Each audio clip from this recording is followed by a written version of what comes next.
Hello students, स्वागत है आपका आपके अपने YouTube channel physics by Vipin Diwan में।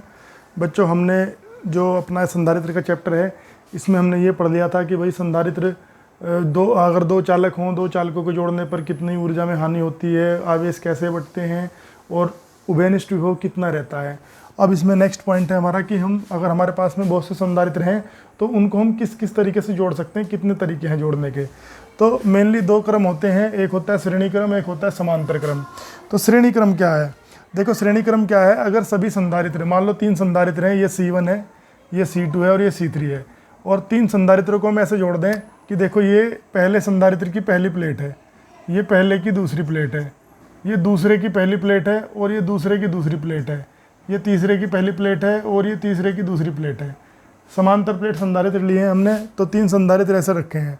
अगर हम इन्हें ऐसे जोड़ें कि पहले की दूसरी प्लेट दूसरे की पहली से जुड़ी हो, दूसरे की पहली तीसरे की पहली से जुड़ी हो, अगर ऐसे जोड़ें कि एक की सेकंड प्लेट हो और दूसरे की फर्स्ट प्लेट हो, तो ये क्रम श्रेणी क्रम कहलाता है। और यहाँ पे क्या करेंगे, संधारित्र को चलाने के लिए आप समझते ही हैं क्या करना है हमें, कि इधर तो हम जोड़ देते हैं आवेश के स्रोत से और लास्ट वाली प्लेट को जोड़ देते हैं हम पृथ्वी से। ठीक है, तो ऐसे हमने इसको जोड़ा हुआ है।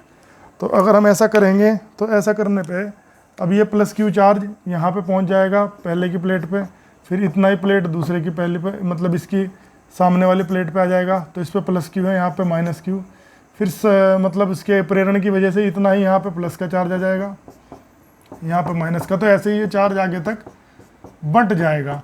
लेकिन आप देखोगे कि हर एक संधारित्र पे जो आवेश है वो सेम रहेगा, एक प्लेट पे प्लस क्यू, दूसरी पे माइनस क्यू। तो यहाँ पे ध्यान रखना है कि श्रेणी क्रम में क्या सेम रहता है, आवेश। आवेश श्रेणी क्रम में हर एक प्लेट पे सेम रहता है। अब आपने एक फॉर्मूला पढ़ा था Q = CV। तो आपको ध्यान रखना है कि अगर आवेश सेम है तो V कैसा होगा, डिफरेंट होगा, और अगर कहीं पे V सेम होगा तो वहाँ पे आवेश कैसा होगा, डिफरेंट होगा। अब ये हमारा समांतर क्रम आ गया।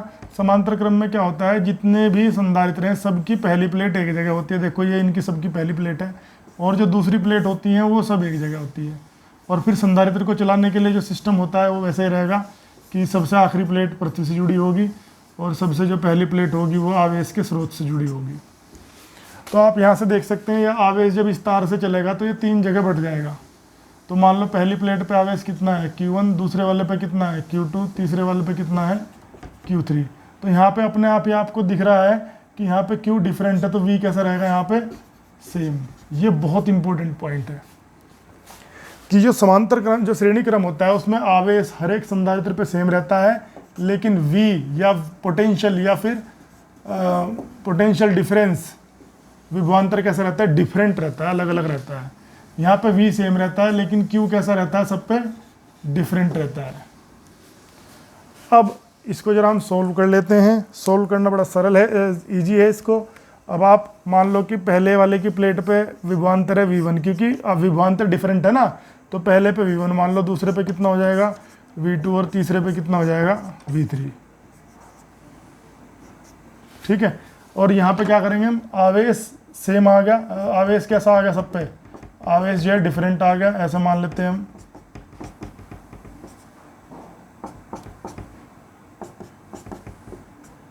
देखो मैंने यहाँ पे बनाया अभी, इसमें +3 है, इसमें +4 +2, तो डिफरेंट बना दिया। तो यहाँ पे विभव कैसा रह जाएगा, सब पे सेम। तो हर एक संधारित्र की प्लेट पे विभवांतर V है, लेकिन आवेश यहाँ पे कितना है, Q1 Q2 Q3। यहाँ पे आवेश सेम है और विभवांतर कितने, V1 V2 V3। तो यहाँ पे निकाल लेंगे हम कुल विभवांतर कितना आ जाएगा, देख सकते हो आप, बहुत सिंपल है, V1 + V2 + V3। और आपने सूत्र पढ़ा है V = Q/C, पढ़ा है ना। ये सूत्र कहाँ से पढ़ा है आपने, ये आप जानते हो संधारित्र का सूत्र होता है। तो इस सूत्र से V की जगह क्या रख दोगे आप, Q/C। V1 की जगह क्या आ जाएगा, पहले के लिए क्या हो जाएगा, V1 = Q/C1। V2 की जगह क्या आ जाएगा, Q/C2। V3 की जगह क्या आ जाएगा, Q/C3। Q को मना के कैंसिल हो जाएगा, तो 1/C = 1/C1 + 1/C2 + 1/C3। तो ये जो है तुल्य धारिता का सूत्र आ गया। टोटल जो धारिता है पूरे कॉम्बिनेशन की, पूरे ग्रुप की इसकी वो कितनी आ जाएगी, ऐसे निकलेगी 1/c equal to 1/c1 plus 1/c2 plus 1/c3। अच्छा, उधर क्या कैलकुलेट करेंगे, थोड़ा सा लॉजिक लगा कर देख सकते हैं।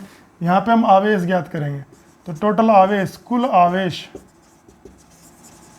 कितना हो जाएगा, Q इक्वल टू पहले पे Q1, दूसरे पे Q2, तीसरे पे Q3। फिर से संधारित्र के लिए सूत्र लगा दो, Q इक्वल टू CV। तो पहले ये यहाँ पे Q की जगह क्या आ जाएगा, CV। पहले के लिए क्या आ जाएगा, Q1 की जगह C1 इंटू विभव सब पे कितना है V, दूसरे पे C2V और तीसरे पे C3V। अब यहाँ से सब में V आके कॉमन कैंसिल हो जाएगा, क्या बचेगा C1 plus C2 plus C3। तो यहाँ से हमें ये पता चल जाता है कि जो टोटल धारिता है वो कितनी हो जाएगी, C1 plus C2 plus C3। अब आप देखो 10th में आपने एक टॉपिक पढ़ा था, 10th में वो थे ओम का नियम और प्रतिरोधों का आप श्रेणी और समांतर क्रम में जोड़ते थे। तो जब समांतर क्रम में जोड़ते थे तो ये आता था, श्रेणी में आता था। तो संधारित्रों को जब श्रेणी क्रम में जोड़ते हैं तो जो टोटल आता है वो रेसिप्रोकल होकर जुड़ता है, मतलब उल्टा होकर जुड़ता है, 1/C1 1/C2 1/C3 ऐसे जुड़ेगा। लेकिन समांतर क्रम में जब जोड़ोगे तो डायरेक्ट जुड़ जाएगा C1 plus C2 plus C3। ठीक है, तो ये हमारा जो है संधारित्रों का संयोजन हमने कंप्लीट करा दिया। नेक्स्ट वीडियो में हम आपके लिए इसमें लेके आएंगे कि भाई हम कैसे इसमें शायद वन डे ग्राफ जनरेटर एक रह गया है, बाकी ये टॉपिक आपका, ये चैप्टर आपका ख़त्म होने वाला है। Thank you.